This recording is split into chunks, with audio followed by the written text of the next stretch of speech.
hasta el momento vimos entonces la primera etapa de esta clase, que era sobre la reseña histórica de qué es lo que ocurrió, no histórica por el poco tiempo, pero sí temporal desde que se produjo el brote hasta llegar a la pandemia actualmente, características del virus, entonces entender por qué este virus, un virus nuevo, podía transmitirse eficientemente ahora entre los humanos.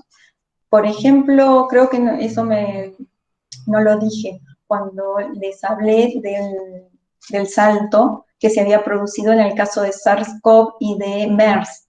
En esos casos, lo que se vio es que cuando llegaba ese nuevo virus en ese momento, por ejemplo el SARS-CoV en 2002, se producía la infección de unos pocos eventos, es decir, que se transmitía no muy bien entre los humanos, una vez que se había producido el salto de especie.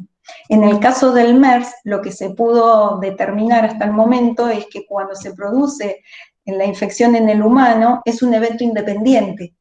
Es grave la enfermedad y tiene altas chances de cursar en forma grave, pero sin embargo tiene poca probabilidad de poder transmitirse a otros humanos. En cambio, el SARS-CoV-2, se transmite eficientemente entre humanos. Por eso es que se realizó también muchos estudios sobre qué cambios tenía la glicoproteína respecto al SARS-CoV-1, más emparentado, como para poder tratar de entender esta mayor transmisión, ¿no?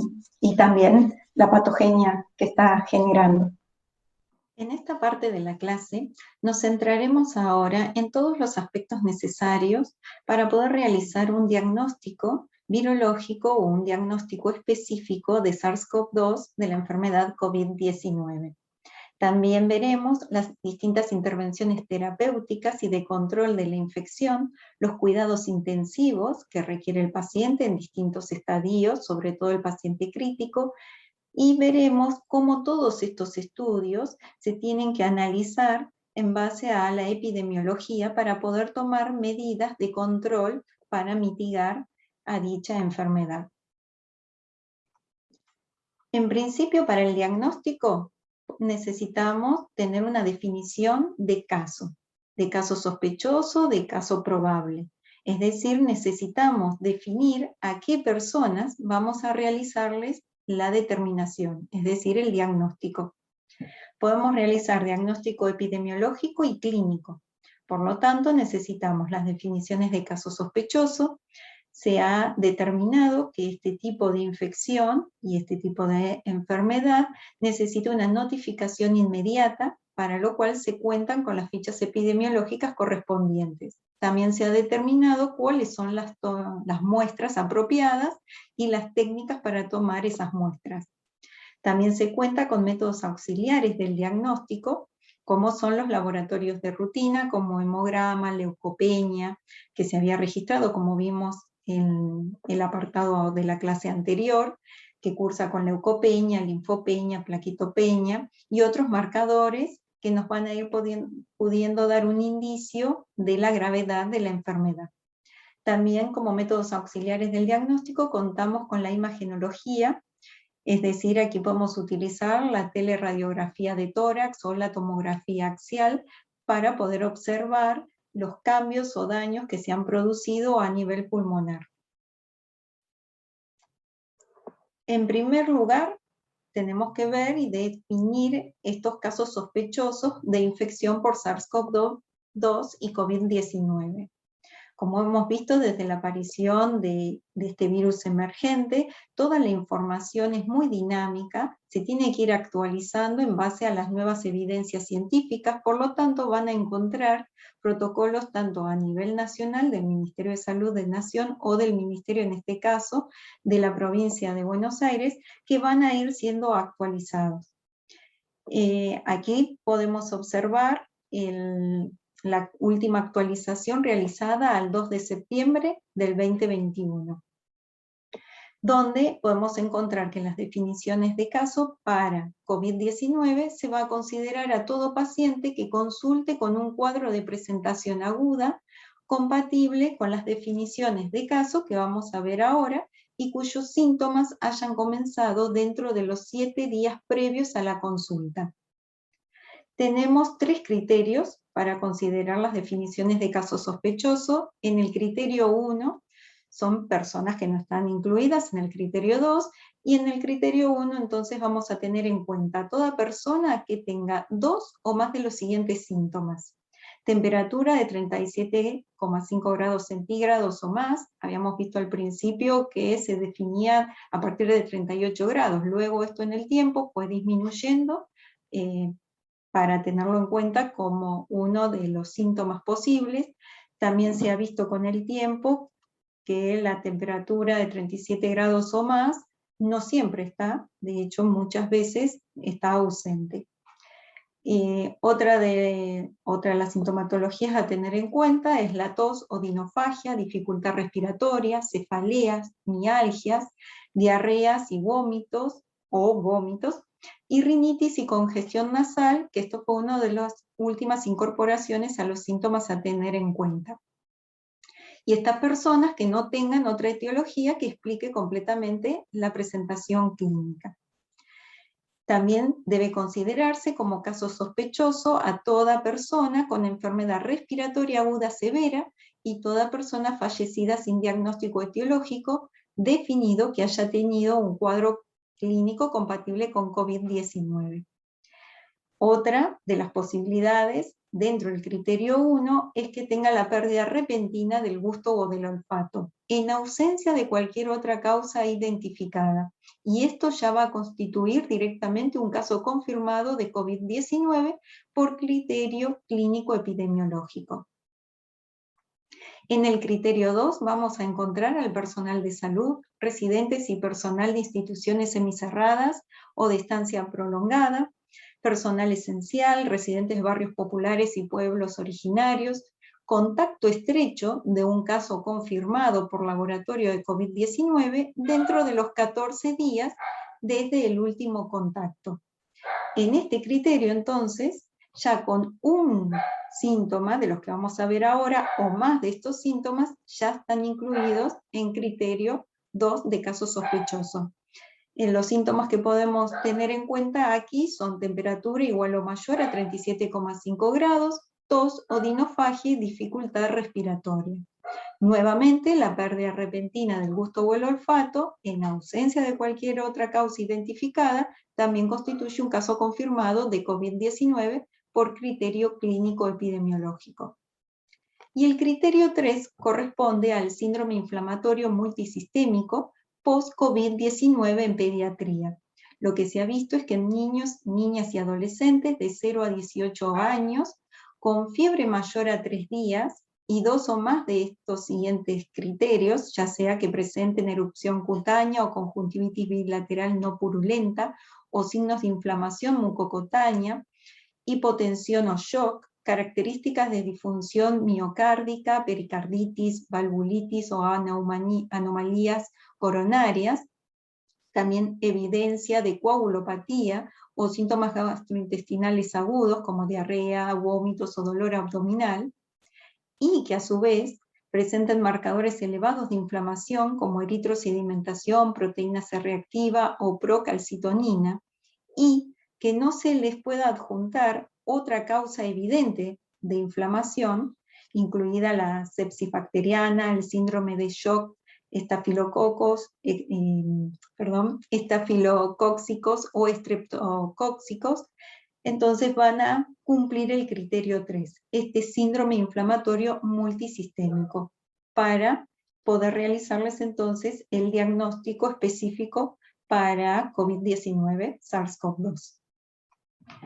¿Cuándo decimos entonces que el caso es confirmado por laboratorio? Toda persona que presente resultados positivos por técnicas moleculares, es decir, de PCR, como la RT-qPCR o amplificación isotérmica para SARS-CoV-2, o toda persona que presente una prueba de antígenos positiva en muestras obtenidas dentro de los primeros 7 días del inicio de los síntomas, cuando corresponden a casos sospechosos por criterio 1 y 2. y toda persona que cumple con criterio 3, es decir, del síndrome inflamatorio multisistémico, y que presenta resultados positivos por PCR y o serología positiva para SARS-CoV-2. Muchas veces en el criterio 3, el paciente acude al centro de salud o al médico cuando ya no está la infección activa, sino que el síndrome multisistémico se está generando por la respuesta inflamatoria post-COVID. En ese caso, el diagnóstico se puede realizar por serología. Y hablamos de caso confirmado por criterio clínico epidemiológico, cuando, por un lado, se define criterio 1 para caso confirmado por criterio clínico epidemiológico, todo caso sospechoso que reúna 2 o más de los siguientes síntomas, como fiebre, tos, odinofagia, dificultad respiratoria, vómitos, diarrea, cefalea, mialgias, o rinitis o congestión nasal, y que en los últimos 14 días previos al inicio de los síntomas haya sido contacto estrecho de un caso confirmado por laboratorio. Y el otro criterio para decir que es un caso confirmado por criterio clínico epidemiológico es toda persona que en ausencia de cualquier otra causa identificada comience con pérdida repentina del gusto o del olfato.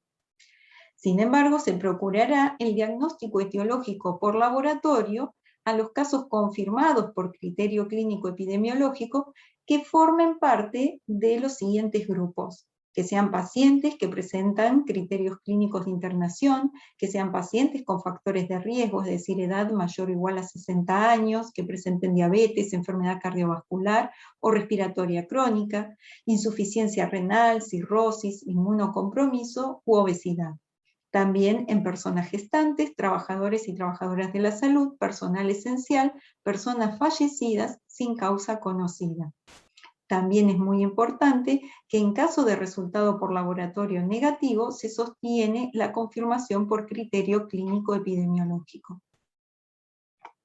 Y cuando decimos que estamos frente a un caso descartado, es un caso sospechoso de criterio 1 o 2, sin antecedente de contacto estrecho con un caso confirmado por laboratorio en los últimos 14 días, y en el que no se detecta genoma viral SARS-CoV-2 por PCR o presenta prueba de antígenos negativos en una muestra adecuada. El caso sospechoso que cumple con criterio 3, que no se detecte genoma viral de SARS-CoV-2 por PCR en una muestra adecuada, y o presenta serología negativa para SARS-CoV-2. Nuevamente aquí es muy importante tener en cuenta que en caso de alta sospecha clínica y prueba de antígenos negativos, se podrá continuar el estudio de casos sospechosos por técnicas moleculares. En caso de presencia de los síntomas, de la persistencia de los síntomas o la desmejoría clínica del caso, se recomienda la reevaluación y nueva toma de una muestra a las 48 horas y adecuando el tipo de muestra al cuadro clínico para estudio por técnicas moleculares. Ahora vamos a ver con más detalle entonces cuáles son estas técnicas diagnósticas que estuvimos mencionando y las muestras sobre las cuales vamos a realizar estas técnicas diagnósticas. ¿Cuáles son los posibles blancos de diagnósticos? Como en la mayoría o en todos los otros tipos de agentes etiológicos virales, podemos determinar el material genético mediante PCR o RT-PCR. En este caso, como el material genómico es del tipo de ARN, vamos a poder realizar técnicas de RT-PCR. También se podría realizar la detección de antígenos o la detección de anticuerpos específicos contra el agente etiológico en particular. En este caso, anticuerpos específicos contra SARS-CoV-2. Vamos a ver que cuando comenzó la pandemia, era un virus nuevo, se empezó a estudiar, se lo pudo clasificar dentro de los coronavirus, pero no se disponía de antígenos o de anticuerpos específicos contra antígenos del virus. Los primeros abordajes para el diagnóstico fueron a través de la detección del material genético, es decir, de la construcción de técnicas diagnósticas mediante RT-PCR, RT de la retrotranscripción. Entonces, para la PCR. Aquí podemos recordar cómo era el genoma del virus, un esquema del genoma de SARS-CoV-2 con las regiones que van codificando a distintas proteínas estructurales y no estructurales. Aquí en este otro esquema podemos ver el esquema del genoma de SARS-CoV-2 y del anterior SARS-CoV, aquí en la parte inferior. Y como se puede observar, los primeros estudios fueron dirigidos a encontrar regiones que pudieran utilizarse como blancos para la detección del SARS-CoV-2. Y estas primeras regiones, para diseñar los primers contra ellas, que se eligieron, fueron por un lado la RD-RP, es decir, la ARN polimerasa dependiente de ARN, la región que codifica para el gen E, y la región que codifica para la nucleoproteína, es decir, aquí en la región del gen N. Bien, el primer protocolo que se desarrolló fue en el Instituto de Virología de Charité en la Universidad de Berlín, en Alemania. Aquí les dejo el link de la Organización Mundial de la Salud, donde se encuentran todos los pasos específicos para poder realizar esta técnica diagnóstica. Aquí en este cuadro lo que podemos observar son los genes blancos, es decir, las regiones dianas a los cuales van a estar dirigidos los primers que se diseñaron para amplificar esas regiones y poder detectar y realizar el diagnóstico de SARS-CoV-2. Se utilizaron estos tres genes, entonces el de la polimerasa, la RD-RP, el gen E y el gen N. En esta columna lo que podemos observar son los oligonucleótidos que se desarrollaron para poder detectar estas regiones. Aquí podemos ver que se utilizaron dos sondas, P2 y P1, para el caso del gen RD-RP, y las otras sondas utilizadas para el gen E y N. Recordemos siempre las sondas forward y reverse en cada caso. Aquí está desarrollada en esta otra columna la secuencia de estas sondas para cada una de ellas y datos accesorios que se necesitan para su realización. ¿Qué tenemos que tener en cuenta de esto? Que los ensayos para el gen E se utilizan como un protocolo de tamizaje para detectar cualquier beta coronavirus que esté asociado a murciélagos, es decir, que no van a estar detectando otros coronavirus humanos comunes. Es un test de tamizaje. Y el ensayo para la RD-RP sí es específico para coronavirus SARS y tipo SARS, en el cual va a estar incluido el SARS-CoV-2. Y para su detección se van a utilizar dos sondas, o se podían utilizar en un principio dos sondas, P1 y P2. Esto luego ha ido avanzando en el tiempo. ¿Por qué les marco estas dos sondas, P1 y P2?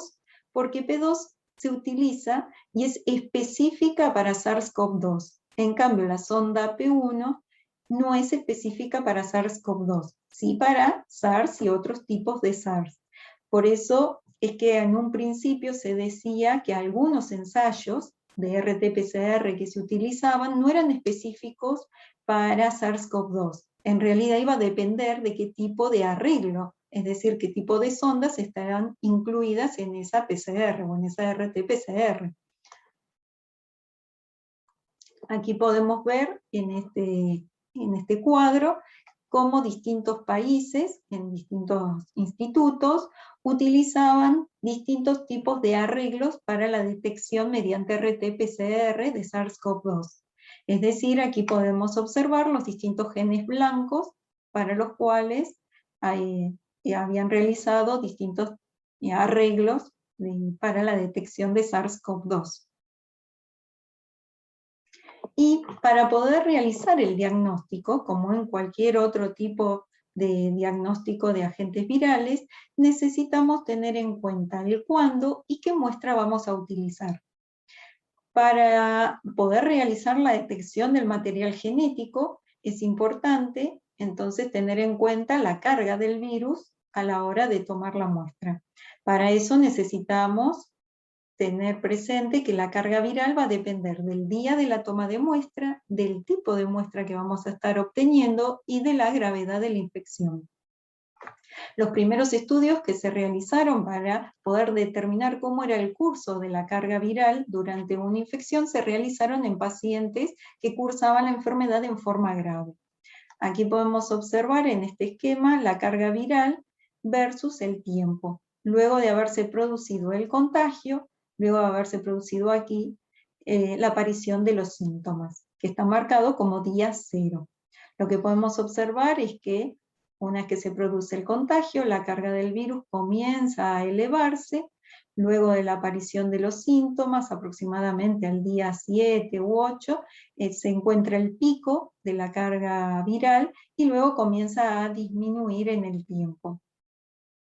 Todo este tipo de estudios se realizó porque se quería poder evidenciar cuándo era probable que se obtuvieran resultados falsos negativos si realizábamos la detección mediante RT-PCR.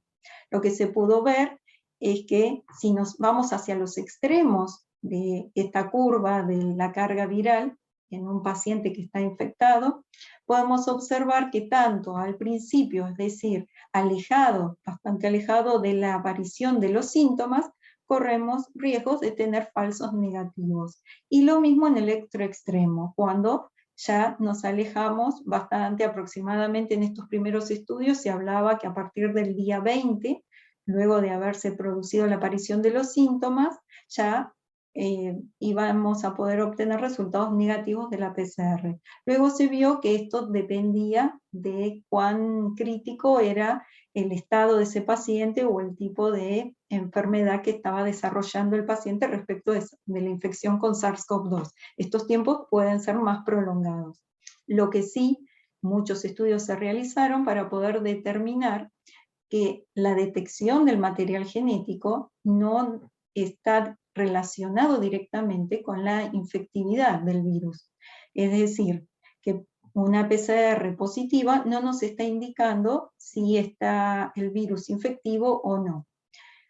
Lo que se pudo obtener de varios estudios es que en general el virus se puede aislar y se puede obtener en forma infectiva alrededor de los 8 o 9 días luego de producirse la aparición de los síntomas, y se lo toma en conjunto hasta el día 10 aproximadamente. Otros estudios que se han realizado han relacionado el CT, es decir, cuando se determina la PCR, o en este caso la RT-PCR, vamos a ver que el CT nos está dando un valor de una apreciación de cuánta carga del virus estaba presente en esa muestra. Cuanto más chiquitos son estos valores de CT, quiere decir que más carga viral se encontraba presente en esa muestra. En lugar de realizar una carga viral, que tiene otras características y se necesitaría más tiempo, también otros insumos, tendría otro costo. Lo que se ha realizado es hacer RT-PCR cualitativa, y con eso, con ese valor del CT que se obtiene, poder inferir indirectamente si tiene alta carga viral o no ese paciente. Pero esto era todo para los estudios que se hacían en un principio para poder relacionar los distintos arreglos de las técnicas de PCR que se estaban generando, también si había correlación luego con la aparición de otras técnicas diagnósticas, como vamos a ver ahora, la detección de antígenos, en qué momento se puede tomar. Son estudios que se fueron realizando y que aún continúan. Bien, entonces, es muy importante conocer el día de inicio de los síntomas para poder determinar en qué momento es apropiado o más apropiado tomar una muestra, dependiendo también de la técnica diagnóstica que vamos a realizar. En esta diapositiva nos centramos en la RT-PCR, pero vamos a ver que estos tiempos van a cambiar de acuerdo a qué otras técnicas diagnósticas estemos utilizando. Respecto del rendimiento diagnóstico, también se estudiaron distintos tipos de muestras, ya sean muestras del tracto respiratorio superior o inferior. Y en reglas generales a lo que se arribó es que se recomiendan utilizar muestras del tracto superior como exudado nasofaríngeo y orofaríngeo en pacientes ambulatorios, y muestras del tracto inferior sobre todo en pacientes que cursan una enfermedad grave, que están hospitalizados y sobre todo si están intubados. Bien, otras pruebas diagnósticas que con el tiempo se fueron desarrollando son las pruebas de detección de antígenos. Aquí la muestra que se va a utilizar también va a ser el exudado nasofaríngeo mayoritariamente, tiene menor rendimiento que la RT-PCR como tamizaje, como cribado. Tiene menor sensibilidad y tiene un alto valor predictivo positivo. Esto de la sensibilidad fue mejorando con el tiempo. ¿Y cuándo debe efectuarse? Es decir, que el test de antígeno debería efectuarse en toda persona sintomática antes de los 5 días del inicio de que aparezcan estos síntomas. Aunque por la practicidad de la prueba también se podría utilizar en otros escenarios si fuese necesario y si se tiene la posibilidad de utilizarlos. Ahora vamos a ver más adelante distintas posibilidades. Una cosa es cuando nos centramos en diagnóstico, en tamizaje, o cuando queremos hacer pruebas de screening en población, por ejemplo, de mayor riesgo. También otras técnicas diagnósticas, como vimos que se podrían llegar a utilizar, es la detección serológica, es decir, la detección de inmunoglobulina M o A, de la inmunoglobulina G, todas ellas específicas, o totales específicas contra SARS-CoV-2. Sin embargo, no son las muestras adecuadas para este tipo de infección. La muestra que se puede utilizar para la detección entonces de los anticuerpos es suero o plasma. La utilidad, vamos a ver que es poder medir o estimar el estado inmunológico del paciente, pero que esto sirve para estudios de seroprevalencia, diagnóstico tardío o retrospectivo, como vimos en el criterio 3, el del síndrome inflamatorio post-COVID, se puede utilizar también para la identificación de posibles candidatos a la donación de plasma de convaleciente. Aquí tenemos que tener en cuenta que la inmunoglobulina del tipo M se eleva entre 5 a 7 días tras el inicio de los síntomas y la IgG aproximadamente 14 días tras el inicio de los síntomas. Pero lo que se ha estado observando es que tienen un arranque bastante cercano a ambos tipos de inmunoglobulina, que la IgM luego decae antes que la IgG. Pero, como les comenté recién, no es adecuado para el tamizaje de la enfermedad. Aquí les pongo un ejemplo de un test serológico que se realizó o se diseñó aquí en Argentina para COVID-19, que fue COVID-ART, IgG.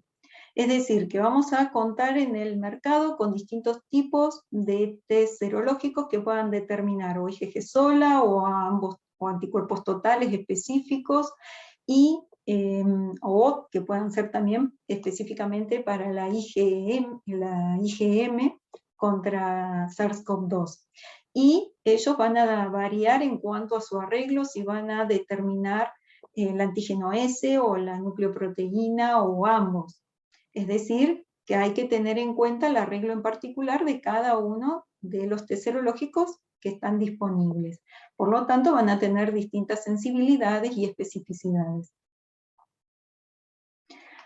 Aquí en este esquema podemos observar entonces en conjunto, desde que se produce la exposición a SARS-CoV-2, el tiempo, versus los niveles de pruebas que se pueden realizar para la detección de SARS-CoV-2.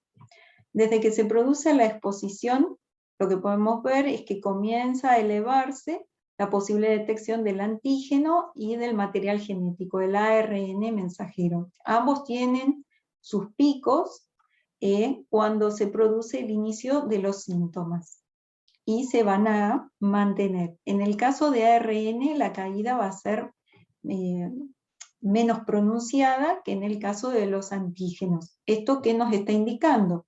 Que el periodo de la detección del antígeno contra SARS-CoV-2 es más acotado que la determinación del material genético, y que ambos se pueden utilizar en la etapa temprana, en la etapa activa de la infección.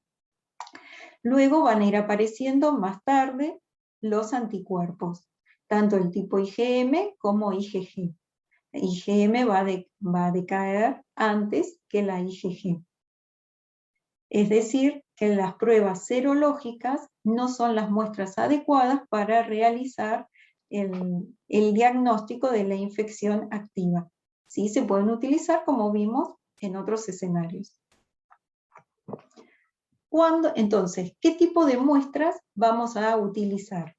Las muestras de elección son las muestras respiratorias, hisopado nasofaringio y orofaringio en pacientes ambulatorios, y también se puede llegar a utilizar otras muestras del tracto respiratorio inferior en pacientes con enfermedades respiratorias más graves.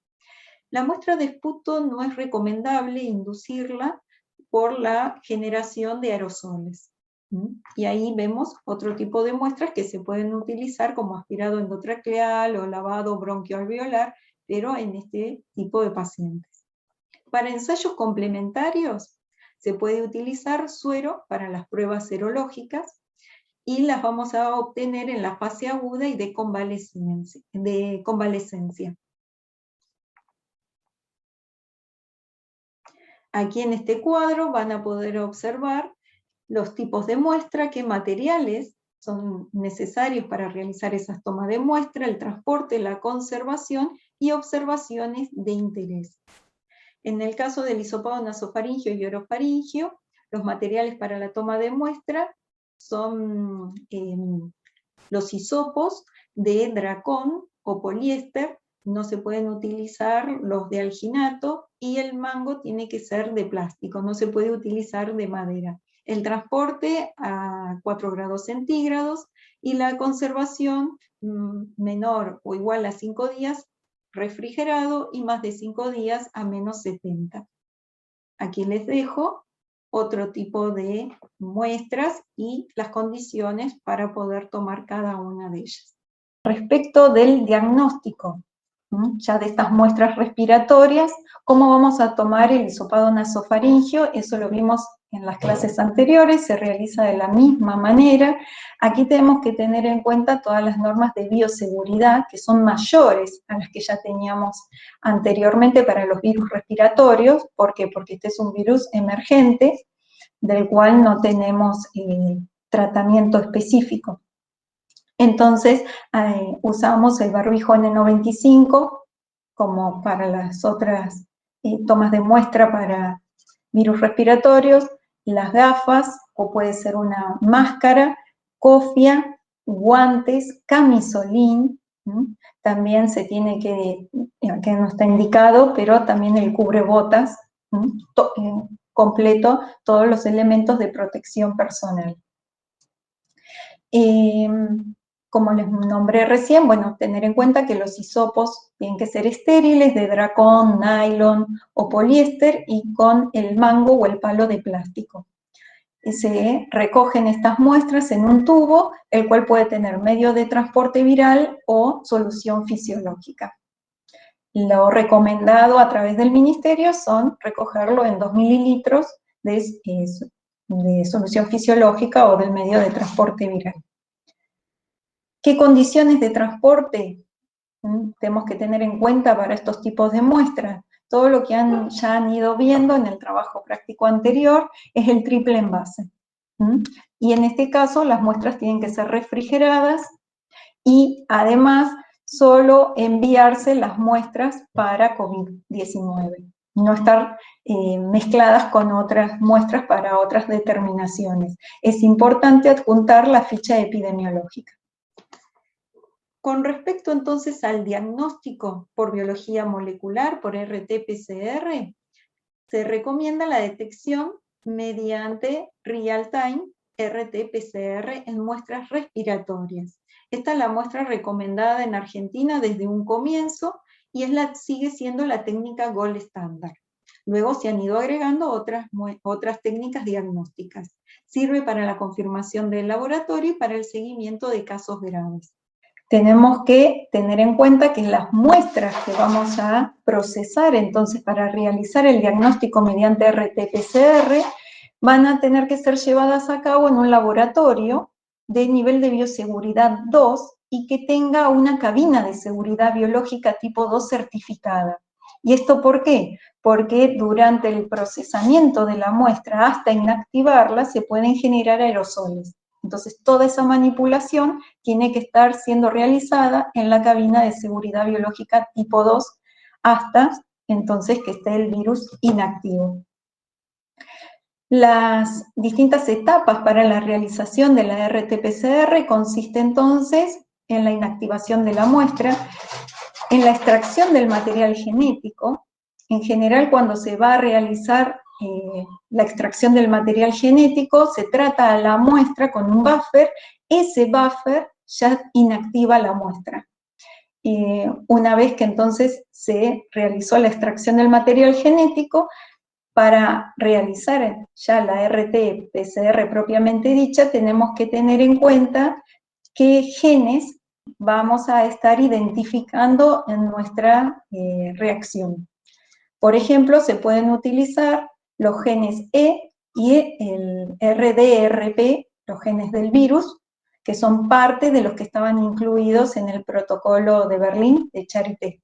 Y siempre se le va a incluir un control interno. En este caso se puede utilizar la RPP30, que es humano, un gen humano. Esto nos va a servir entonces, ya nos va a dar un indicio de la calidad de la muestra y también de la extracción, de cuando estamos extrayendo el material genético. Aquí tenemos, por ejemplo, un kit comercial multiplex que detecta, como el protocolo de Charité, tanto los genes para la nucleoproteína, el E, el RDRP y el gen humano RNase-P. Este ejemplo se lo van a ver con detalle en el trabajo práctico, es el que están utilizando actualmente en el Hospital Pena. Pero lo que se ha visto entonces es que este protocolo original de Charité, que tenía la detección de estos 3 genes, actualmente se pueden realizar el diagnóstico con 2 genes, más siempre el control interno. Bueno, el siguiente paso es la realización propiamente dicha de la retrotranscripción y de la amplificación mediante la PCR, y luego el análisis de los resultados. Esto va a depender entonces del arreglo que estemos usando, es decir, de qué genes estemos analizando en nuestro kit de diagnóstico. Una vez que se comenzó, al comienzo de la pandemia, el diagnóstico mediante RT-PCR, se utilizaba tanto el gen E, que era de tamizaje, como gen específico, la RDRP u otros de los arreglos que vimos. Con el correr del tiempo, tanto a nivel de la OPS y luego también de la Organización Mundial de la Salud, lo que se recomendó fue la detección de un solo marcador genético, que ya vieron que era suficiente para la confirmación de laboratorio en áreas con amplia circulación de SARS-CoV-2. Por lo tanto, se puede realizar la RT-PCR de COVID-19, donde el gen, si nos da positivo el gen E, ya confirma la enfermedad COVID-19. Y si da negativo el gen E, se descarta COVID-19 y se continúa con el algoritmo para influenza. Luego, con el tiempo, se fueron desarrollando otros métodos moleculares también, pero rápidos. Y aquí comenzaron a aparecer los métodos de amplificación isotérmica mediada por bucle, la amplificación isotérmica multiplex, seguida de detección de micromatrices y ensayos basados también en la técnica de CRISPR. es decir, aquellas que detectan repeticiones palindrómicas cortas agrupadas regularmente interespaciadas. Hay que tener en cuenta que estos métodos, cuando han sido validados, se los puede utilizar para la confirmación, entonces, de infección por SARS-CoV-2, pero cuando hay una alta prevalencia del virus en la población. Aquí tenemos un ejemplo de un kit que se desarrolló aquí en Argentina, el NeoKit, que utiliza la técnica de amplificación molecular isotérmica, mediada por bucle o LAMP. Y la ventaja de esta técnica es que la presencia o ausencia del material genético del virus SARS-CoV-2 en la muestra es determinada u observada a través de un cambio de color. Aquí tenemos otro ejemplo de kit para la detección del SARS-CoV-2, basado también en amplificación isotérmica y detección rápida, pero que ahora se va a evidenciar la presencia o ausencia luego del proceso de amplificación isotérmica mediante tiras reactivas.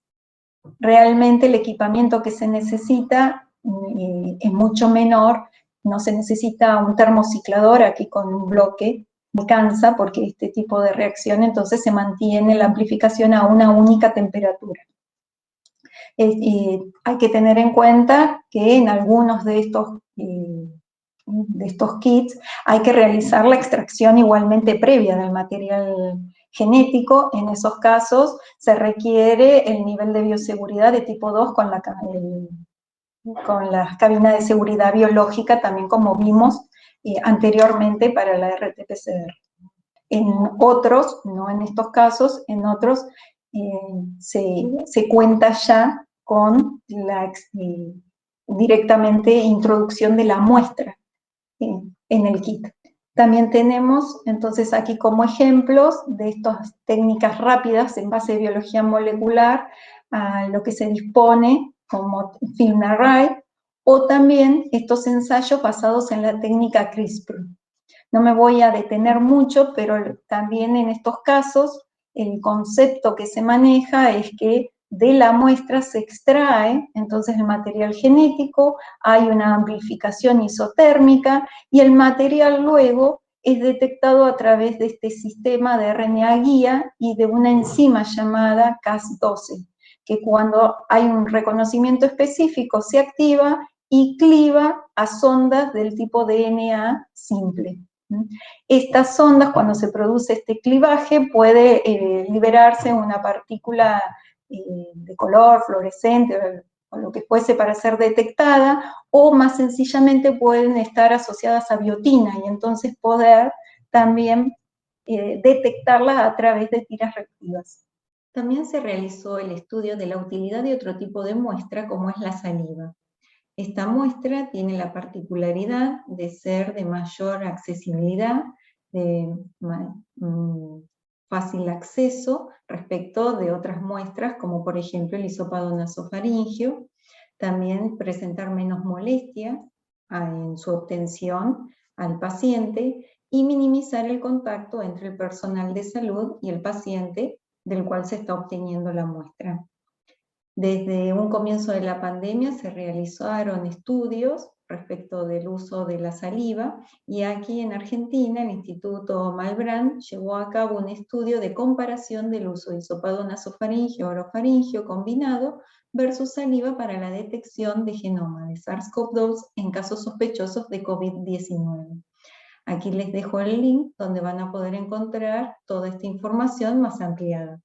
A grandes rasgos lo que podemos observar es que determinaron un número de muestras de 284 pacientes a los cuales obtuvieron hisopados nasofaringios y saliva de cada paciente y pudieron determinar mediante RT-PCR utilizando el protocolo de Charité la detección de SARS-CoV-2 y determinaron los hisopados, las muestras de hisopados nasofaringios positivas y negativas, y lo mismo para las muestras de saliva, obteniendo un resultado de sensibilidad en saliva de aproximadamente un 90%, de especificidad de un 97%, del valor predictivo positivo de un 99.9%, Sin embargo, un valor predictivo negativo inferior, de aproximadamente un 70%. También realizaron los estudios de correlación entre los resultados obtenidos en muestras de hisopado nasofaríngeo versus saliva y obtuvieron resultados de una buena correlación. Cuando se determinó la carga viral detectada en estas muestras de hisopado nasofaríngeo versus saliva, como podemos observar en este otro gráfico, la carga viral detectada fue menor en las muestras de saliva. En su momento se recomendó seguir utilizando hisopado nasofaríngeo para el diagnóstico mediante las técnicas de biología molecular. Sin embargo, no se descartó el uso de saliva y se lo dejó como una posible muestra para algunos escenarios en particular. Estos estudios continuaron a lo largo de todos distintos lugares y distintos países, y recientemente, según datos de un estudio de Yokota y colaboradores que se realizó en población asintomática, se determinaron una sensibilidad de muestras de saliva que fue superior a la del hisopado.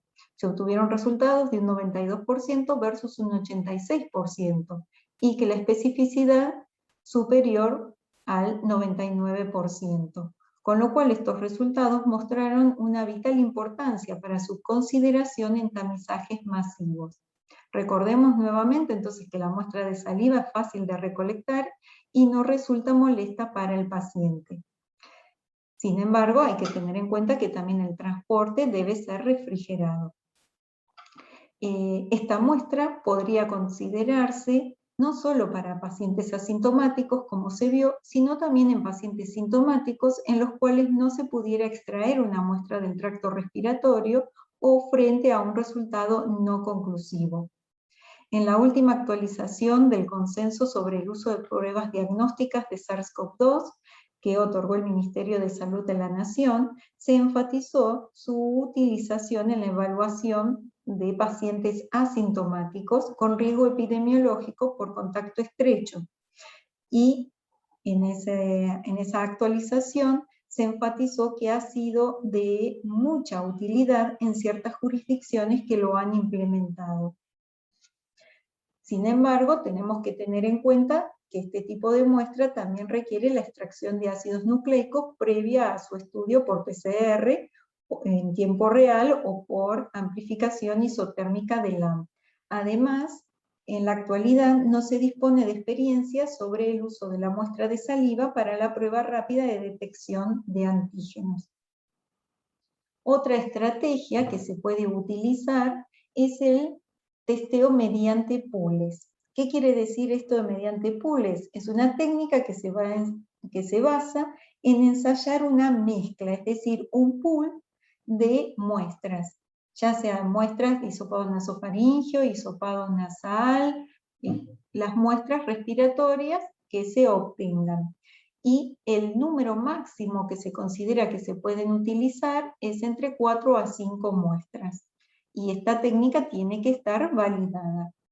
En la mezcla de estas muestras, entonces, se va a ensayar todas juntas mediante alguna técnica de biología molecular, como es la RT-PCR. En el caso que un pool diera un resultado positivo, se dice que se tiene que abrir el pool. ¿Qué quiere decir? Que se va a tener que ensayar la técnica de diagnóstico en cada una de las muestras que estaban componiendo ese pool, para poder identificar la muestra positiva. En este caso, la conveniencia de aplicar esta técnica de formación de pools va a depender de la prevalencia de la infección en la comunidad. Si la prevalencia es baja, la metodología resulta eficiente, ya que será más probable que las muestras agrupadas den negativo y no sea necesario testear individualmente. Ahora les voy a comentar un proyecto que se realiza aquí en Bahía Blanca de implementación de una estrategia de vigilancia epidemiológica focalizada en grupos con alto riesgo de infección por SARS-CoV-2 en la región sanitaria 1, en el cual se utilizó este concepto de pools. de formación de pools.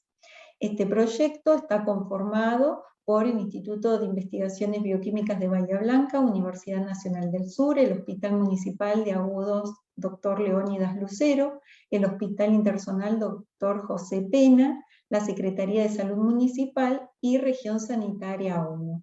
En este proyecto participamos activamente y el objetivo de este proyecto fue y es la implementación de una estrategia de vigilancia focalizada en grupos prioritarios de la población basada en el desarrollo y validación de un método rápido de detección de ácidos nucleicos de SARS-CoV-2 modificado del protocolo de Berlín. En este caso, la vigilancia estaba focalizada en el personal de salud y en el personal de salud asintomático o presintomático. Es decir, que es un grupo altamente expuesto a la posible infección con SARS-CoV-2, pero que sin embargo tiene una baja prevalencia de infección. En este estudio, entonces, hubo distintos pasos propuestos. El primero de ellos fue realizar un método rápido, el desarrollo y la validación de un método rápido en el cual utilizamos una técnica de biología molecular in-house, detectando el gen de tamizaje, y también el sistema de pools, formar pools de estas muestras. Y por otra parte, realizar la vigilancia periódicamente establecida en estos hospitales, como el Hospital Municipal, el Hospital Pena, y también el personal de salud de la Secretaría de Salud Municipal y Región Sanitaria 1. En este proyecto, las muestras se tomaban al personal de salud, ya sea en los distintos establecimientos mencionados recién, y eran transportadas, y son transportadas, al laboratorio de neurovirología del INIBE, en el cual se recepcionan las muestras, y vemos que tiene toda la bioseguridad y la infraestructura necesaria de un laboratorio de nivel 2 con cabina de bioseguridad de bioseguridad tipo 2 certificada. Aquí en la cabina se procesan las muestras, se recepciona la muestra, se inactivan y se comienza la extracción del material genético. Se termina de realizar la extracción del material genético en este laboratorio y luego se realiza la determinación mediante la RT-PCR en el laboratorio de biología molecular también del INIBE. Este protocolo de vigilancia nos permitió detectar casos COVID positivo y poder realizar las medidas pertinentes de aislamiento y búsqueda activa de los contactos estrechos.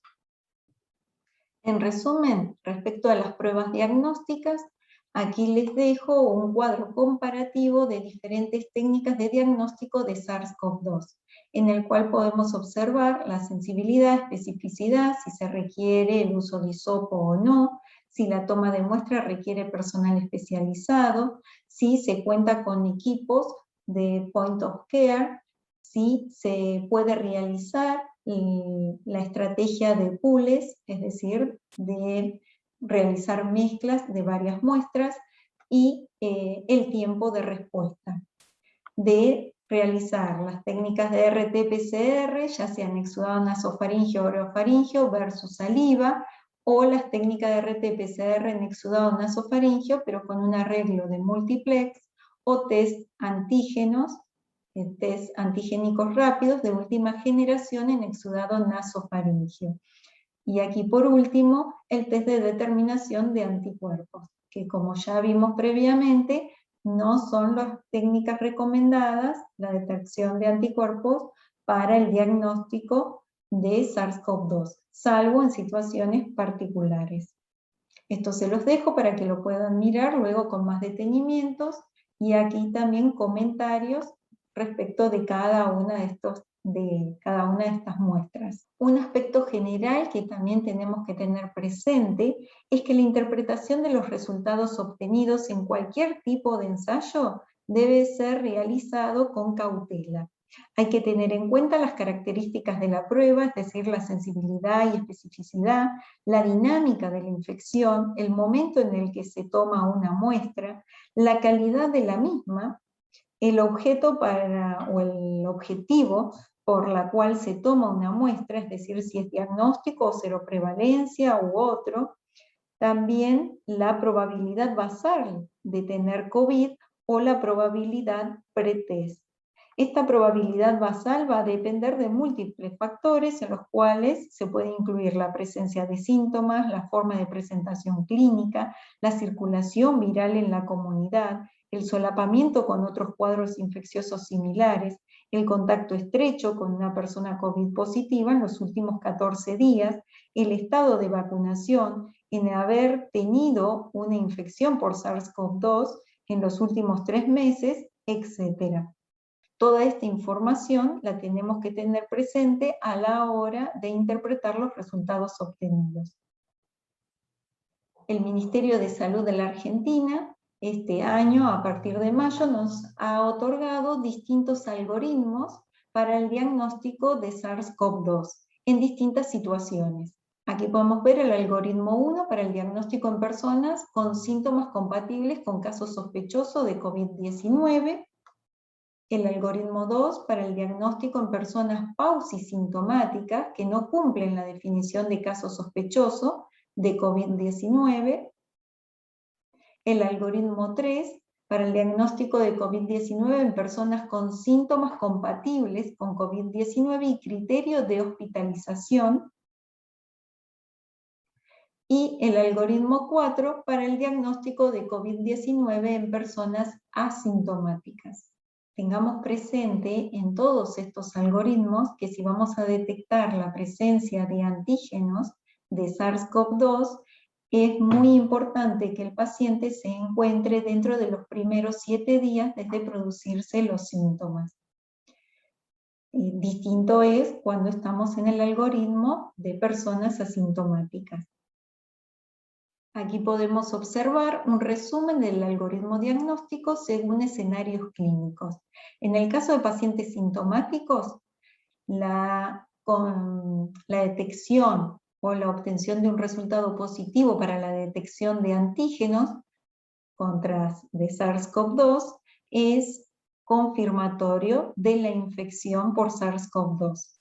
Si realizamos test moleculares y estos nos dan positivos, también nos confirma la infección por SARS-CoV-2. En el caso de que den negativas las técnicas moleculares, hay que tener presente si es un contacto estrecho de un caso positivo de COVID-19. En el caso de que lo sea, decimos que no hay evidencia actual de infección por SARS-CoV-2. Y si no es un caso o un contacto estrecho de un caso confirmado, de un caso positivo de COVID-19, se descarta la infección por SARS-CoV-2. En el otro escenario de pacientes asintomáticos con contacto estrecho con COVID-19, la detección de antígenos positivos también nos confirma la infección por SARS-CoV-2. Las técnicas moleculares positivas también nos confirman, y si nos da un resultado negativo para las técnicas moleculares, decimos que no hay evidencia actual de infección por SARS-CoV-2. En el escenario de personas asintomáticas sin riesgo de exposición, la ausencia de antígenos o el resultado negativo para antígenos SARS-CoV-2 nos descarta la infección por SARS-CoV-2. Y el resultado de técnicas moleculares positivas nos confirma la infección, y el resultado negativo de las técnicas moleculares nos descarta la infección por SARS-CoV-2. Pero tengamos en cuenta todos los pasos que hay que seguir entre ellos, desglosados en los algoritmos que les dejé en las diapositivas anteriores. Hasta el momento nos hemos detenido en el diagnóstico epidemiológico y clínico. Hemos determinado o hemos visto las definiciones de caso sospechoso, Hemos tenido en cuenta que esta es una enfermedad de notificación inmediata, el llenado de la ficha epidemiológica respectiva, qué muestras tomar, cuándo tomarlas, qué técnicas diagnósticas específicas son las apropiadas en cada una de esas determinaciones. Ahora veremos muy brevemente cuáles son los métodos auxiliares del diagnóstico. Respecto al laboratorio de rutina, hemos visto que distintos parámetros y distintos analitos pueden estar relacionados con distintos significados clínicos. Muchos de ellos se pueden determinar para tener un pronóstico de si la infección está pasando de un curso más benigno a un peor pronóstico. El aumento de leucocitos, el aumento de neutrófilos, puede tener un significado clínico sobre la infección bacteriana. También es importante la linfopenia, la disminución de los linfocitos, sobre todo cuando se toma la relación neutrófilos-linfocitos. Esto, junto con alteraciones de parámetros de la coagulación, como el aumento del dímero D o el aumento de tiempo de protrombina, también está asociado a un peor pronóstico. Otros marcadores que se pueden utilizar como indicadores de daño es la lactato deshidrogenasa, el aumento de la lactato deshidrogenasa. También otros marcadores de inflamación severa, como es el aumento de ferritina. Y cuando se quiere estudiar la posibilidad o el peor pronóstico de pasar ya a un síndrome de tormenta de citoquinas, es decir, al estadio de hiperinflamación, se puede determinar la interleuquina 6, el aumento de esta citoquina, de la interleuquina 6. Bien, entonces, hemos visto todos estos pasos desde el caso sospechoso, el diagnóstico y cuando se da el alta de un caso de COVID-19. En principio tenemos que tener en cuenta si había sido un caso confirmado de COVID-19 con neumonía grave o si era un caso leve o asintomático. En el caso de que haya cursado con neumonía grave, se va a tener que continuar con el aislamiento al menos 10 días desde el inicio de los síntomas, más al menos 72 horas después de la involución o estabilidad de los síntomas respiratorios. Además, se tiene que contar con un resultado de RT-qPCR negativa en una muestra respiratoria de hisopado nasofaríngeo. En cambio, en el caso de casos confirmados de COVID-19, ya sea por laboratorio o por criterio clínico epidemiológico, con formas leves o moderadas, se va a tener que realizar el aislamiento durante 10 días después del inicio de los síntomas, más al menos 72 horas después de la involución o estabilidad de los síntomas respiratorios. Aquí se otorga el alta del aislamiento sin necesidad de realizar la PCR. Y como vimos en la clase anterior, existe una red de vigilancia de las infecciones respiratorias agudas que ha sufrido un gran impacto con la aparición de este nuevo virus SARS-CoV-2 y se actualizó en el año 2020. A partir de la situación epidemiológica entonces ocurrida en el país y en el mundo, la integración de la vigilancia de SARS-CoV-2 a la vigilancia de las insuficiencias respiratorias agudas tiene los siguientes propósitos en particular. Uno es monitorear el curso de la pandemia de COVID-19 en Argentina, detectar en forma temprana casos sospechosos y confirmados para la implementación de medidas de contención de manera oportuna y apropiada. También fortalecer los sistemas de vigilancia de insuficiencia respiratoria aguda actuales para permitir el monitoreo de la dinámica de la transmisión de SARS-CoV-2, la búsqueda y seguimiento de contactos estrechos.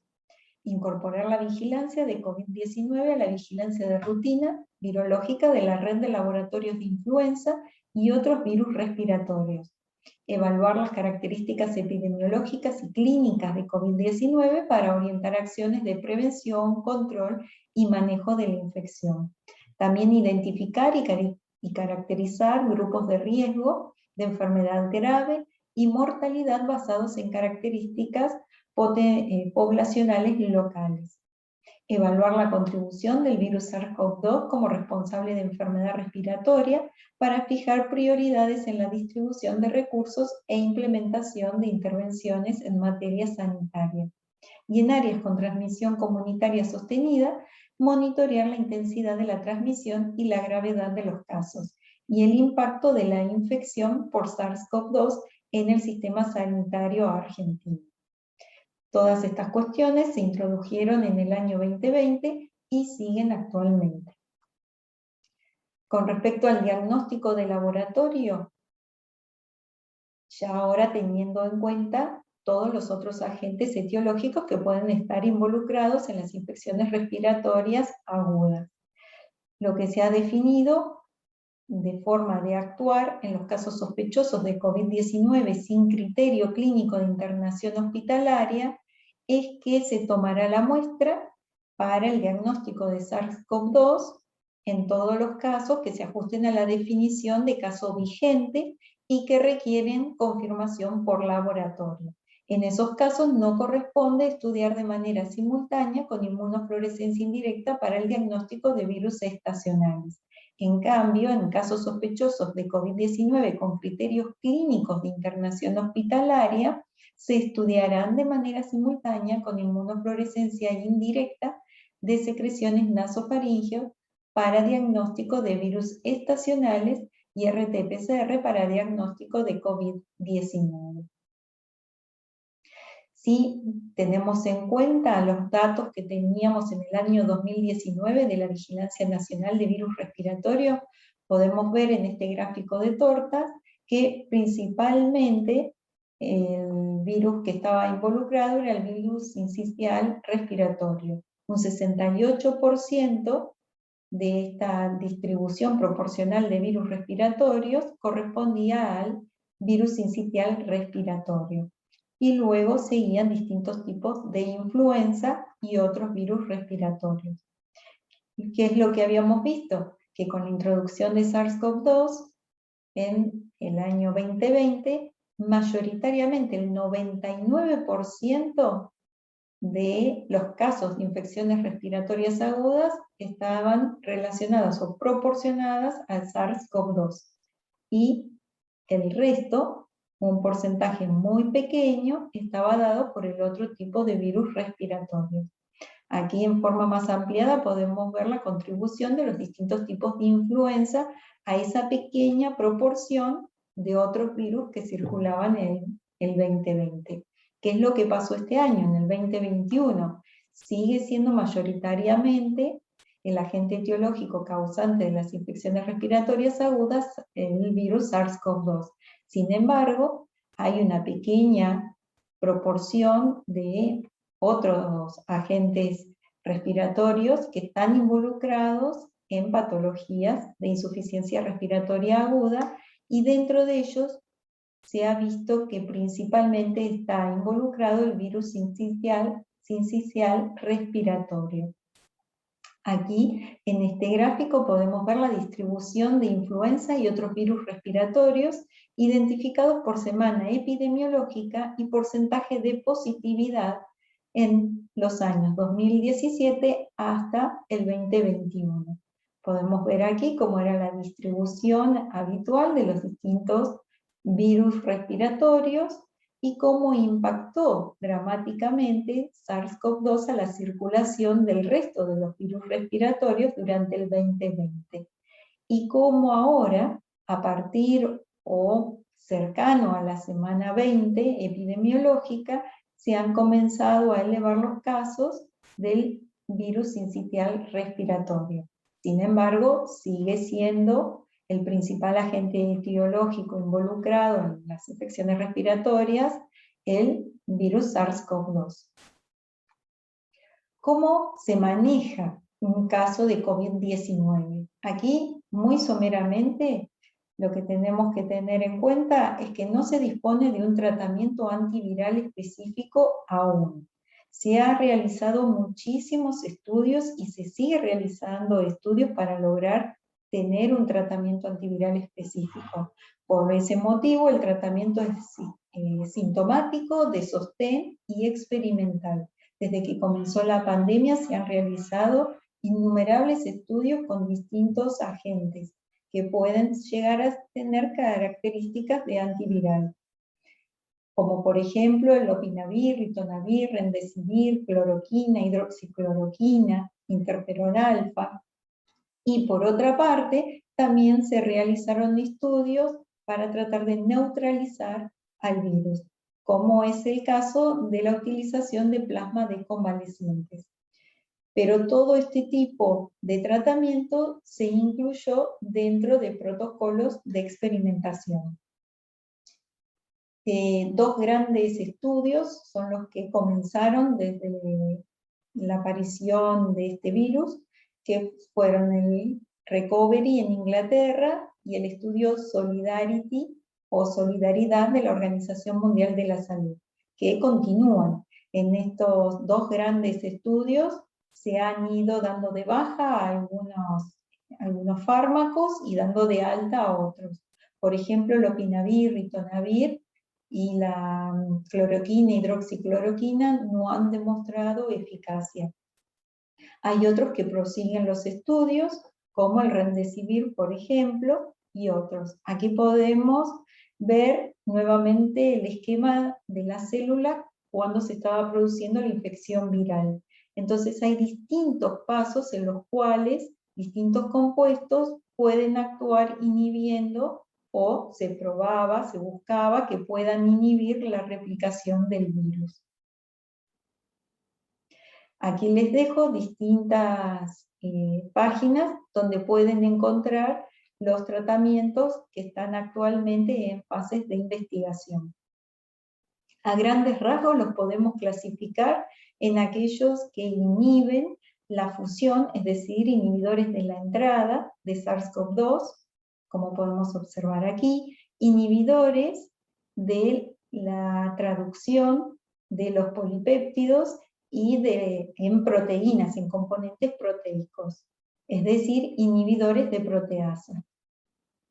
También se estudian inhibidores de la polimerasa, de la RNA polimerasa, y por otra parte, ya no como antivirales, es decir, que no van a estar actuando a nivel de distintos pasos de la replicación del virus, sino que se apunta a la inhibición de la vía proinflamatoria, es decir, aquí inhibidores de la interleuquina IL-6, que también hay distintos que se encuentran actualmente en fases de estudio. Otro tipo de tratamiento, como vimos recién, que es la utilización del plasma de convaleciente.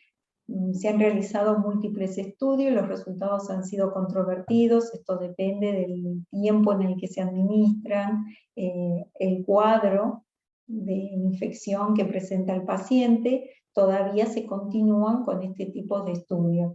Sí se han aprobado el uso de suero de anticuerpos equinos, son anticuerpos específicos contra SARS-CoV-2 que se producen en equinos. Y estos sí han sido aprobados para determinados casos. Respecto de la prevención de la infección por SARS-CoV-2, actualmente contamos con vacunas. Cuando comenzó la pandemia, comenzaron a realizarse estudios con distintas plataformas, desde la utilización de virus inactivados o atenuados, vectores virales, vacunas basadas en proteínas, subunidades proteicas o partículas semejantes a virus, o con las plataformas de ácidos nucleicos del tipo DNA o RNA.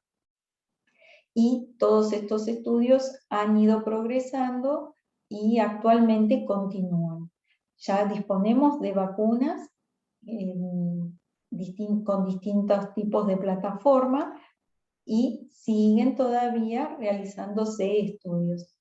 Aquí podemos observar la información otorgada por la Organización Mundial de la Salud al 30 de abril del 2021, donde muestran la proporción de distintos tipos de vacunas utilizando distintas plataformas en las distintas fases clínicas de investigación.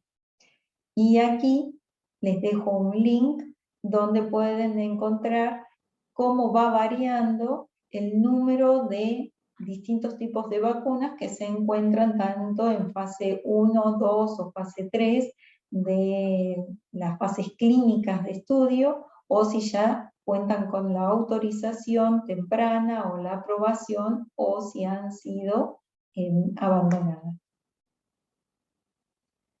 Y también tenemos que tener en cuenta que además de las vacunas, tenemos que seguir manteniendo todos los cuidados para prevenir la infección de SARS-CoV-2. Y estos cuidados principales son mantener la distancia de 2 metros, cuando uno está con otras personas, usar correctamente el barbijo, lavarse las manos con agua y jabón o soluciones a base de alcohol, ventilar los ambientes de manera constante y cruzada, evitar reuniones en espacios cerrados, no compartir mate ni vajilla, cuando se tose o estornuda, realizarlo correctamente, con la forma adecuada, y tratar de no tocarse la cara, y si se tiene síntomas, hay que aislarse y realizarse el testeo también correspondiente.